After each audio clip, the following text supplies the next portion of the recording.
کھانے کے فوراً بعد ولی محمد بکری کے دودھ کی چائے بھی لے آیا۔ اس کے دوسرے دونوں ساتھی ابھی نہیں آئے تھے اور میں ان کے آنے سے پہلے ولی محمد سے بات کر لینا چاہتا تھا، لیکن میری سمجھ میں نہیں آ رہا تھا کہ بات کس طرح شروع کروں۔ تم کچھ کہنا چاہتے تھے؟ ولی محمد نے کہا۔ ہاں، ملنا تو میں تم سے ہی چاہتا تھا۔ بات دراصل یہ ہے کہ میں نے چائے کا گھونٹ بھر کر پیالہ نیچے رکھ دیا، چند لمحے خاموش رہا اور پھر مدھم لہجے میں اسے سب کچھ بتانے لگا۔ ولی محمد کا چہرہ دھواں ہو رہا تھا، پھر اس کی آنکھیں بھیگ گئیں۔ میرا خیال ہے کہ رستم پر بابا عبدالفتح کا شبہ درست تھا۔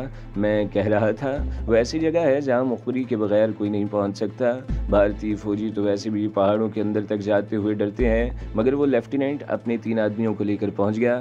ان کے لیے ہماری موجودگی کا انکشاف تو بعد میں ہوا تھا۔ ہمیں بھی ادب افسوس ہے کہ ہم نہ تو بابا عبدالفتح کے کسی کام آ سکے اور نہ ہی عبداللہ اور نوری کو بچا سکے۔ کئی لمحوں تک خاموشی رہی۔ ولی محمد کے چہرے پر کرب کے آثار نمایاں تھے۔ صاف لگ رہا تھا کہ وہ اس صدمے کو برداشت کرنے کی کوشش کر رہا تھا۔ میں نے اس کے کاندھے پر ہاتھ رکھ دیا اور اسے صبر اور ضبط کی تلقین کرتے ہوئے کہنے لگا، اب تم کیا کرنا چاہتے ہو؟ بالآخر ولی محمد نے پوچھا۔ آج رات میں نے جواب دیا، رستم کے گھر پر چھاپا مارنا ہے۔ اس کے ساتھ اور کون ہے؟ وہ اکیلا ہی رہتا ہے، ولی محمد نے جواب دیا۔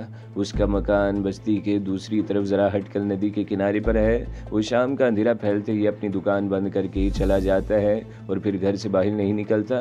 اس سے ملنے کوئی بھی جاتا ہے تو ٹال دیتا ہے۔ وہ چند لمحوں کو خاموش ہوا، پھر بولا، اب تو مجھے بھی اس پر شبہ ہونے لگا ہے۔ اس کے آنے سے پہلے بھی مجاہدین پناہ لینے کے لیے بستی میں آتے رہتے تھے اور ایک آدھ دن گزار کر چلے جاتے تھے، مگر پچھلے 4 مہینوں کے دوران 3 مرتبہ مجاہدین پناہ لینے کے لیے یہاں آئے اور ہر مرتبہ یہی ہوا کہ چند گھنٹوں بعد ہی بھارتی فوجی بستی کو گھیر لیتے۔ اس طرح کم از کم 7 مجاہدین اس بستی میں بھارتی فوجیوں کے ہاتھوں مارے جا چکے ہیں اور 3 گھروں کو جلا کر راکھ کیا گیا ہے۔ دروازے پر دستک کی آواز سن کر وہ خاموش ہو گیا۔ میں نے اس کو ہدایت کی کہ بابا کی شہادت کے بارے میں تو بے شک اپنے ساتھیوں کو بتا دے، لیکن رستم کا نام اس کی زبان پر نہیں آنا چاہیے۔ ولی محمد اٹھ کر باہر چلا گیا۔ وہ دونوں اس کے ساتھی تھے۔ ولی محمد نے انہیں بابا کے بارے میں بتانے میں زیادہ دیر نہیں لگائی تھی۔ ان دونوں کی آنکھیں بھی بھیگ گئی تھیں۔ تقریباً 1 گھنٹے بعد وہ دونوں واپس چلے گئے اور ولی محمد ہمارے ساتھ بیٹھا باتیں کرتا رہا اور پھر تھوڑی دیر بعد مختلف لوگوں کی آمد و رفت شروع ہو گئی۔ رات 11 بجے کے قریب 3 اور آدمی آئے۔ ان میں ایک قدرے بھاری بھرکم آدمی تھا، عمر 40 کے لگ بھگ رہی ہوگی، گول داڑھی جس کے آدھے زیادہ بال سفید ہو چکے تھے، سر پر سفید کپڑے کی گول ٹوپی، ہاتھ میں تسبیح اور کاندھوں پر سرخ چپکدار رومال پھیلا ہوا تھا۔ یہ بابا رستم ہے، ولی محمد نے اس کا تعارف کروایا۔ بہت نیک، پرہیزگار اور شریف آدمی ہے۔ بھارتی فوجیوں نے ان کی بیوی بچوں کو شہید کر دیا، گھر جلا ڈالا۔ یہ پچھلے چند مہینوں سے یہاں رہ رہے ہیں۔ رستم نے بڑی گرم جوشی سے مجھ سے ہاتھ ملایا۔ اس نے عجیب سی نظروں سے انگوری کی طرف بھی دیکھا۔ مجھے اندازہ لگانے میں دیر نہیں لگی کہ اسے کسی طرح بابا عبدالفتح کی شہادت کی خبریں مل گئی تھی اور وہ تصدیق کرنے آیا تھا۔ میں نے اسے یہ بھی بتا دیا کہ وہ 4 بھارتی فوجی بابا کو پکڑنے آئے تھے، وہ ہمارے ہاتھوں مارے جا چکے ہیں۔ ان کے چہرے پر عجیب سے تاثرات ابھر آئے تھے۔ تقریباً آدھے گھنٹے بعد رستم چلا گیا۔ اس کے ساتھ آنے والے بھی تھوڑی دیر بعد رخصت ہو گئے۔ اب میں اسے موقع نہیں دینا چاہتا تھا۔ میں نے ولی محمد کی طرف دیکھتے ہوئے کہا، کیا پروگرام ہے؟ اس نے الجھی ہوئی نظروں سے میری طرف دیکھا۔ ابھی چلتے ہیں، اگر ہمارا شبہ درست نکلا تو اسے معاف نہیں کیا جائے گا، میں نے جواب دیا۔ انگوری بھی ہمارے ساتھ جانے کو تیار تھی۔ تھوڑی دیر بعد ہی ہم ولی محمد کے گھر سے نکل آئے۔ بستی کی گلیاں سنسان تھیں، کہیں کہیں کتوں کے بھونک کر ہمارا راستہ روکنے کی کوشش کی، مگر ولی محمد نے انہیں ڈانٹ کر بھگا دیا۔ رستم کا مکان بستی سے تقریباً 100 گز دور ایک چھوٹی سی ندی کے کنارے پر تھا۔ مکان کے قریب پہنچ کر ہم بہت زیادہ محتاط ہو گئے۔ 4 دیواری زیادہ اونچی نہیں تھی۔ ہم بہت احتیاط سے اندر کود گئے۔ یہ 2 کمروں کا مکان تھا۔ ایک کمرے کے دروازے کے ساتھ ہی کھڑکی تھی جس کے پٹ بند تھے، لیکن اس میں بہت معمولی سی درز تھی۔ میں نے آگے بڑھ کر اس جھری سے آنکھ لگا دی اور پھر اندر کا منظر دیکھ کر میرا دل اچھل کر حلق میں آ گیا۔ سامنے ہی لکڑی کی ایک چوکی رکھی تھی۔ چوکی پر ایک طرف لالٹین تھی اور اس کے ساتھ ہی 10 بائی 8 انچ کی لکڑی کے فریم میں کالی دیوی کی تصویر رکھی ہوئی تھی اور رستم چوکی کے سامنے زمین پر آلتی پالتی مار کر بیٹھا تھا۔ اس کا سر کسی قدر جھکا ہوا تھا اور دونوں ہاتھ جوڑ رکھے تھے۔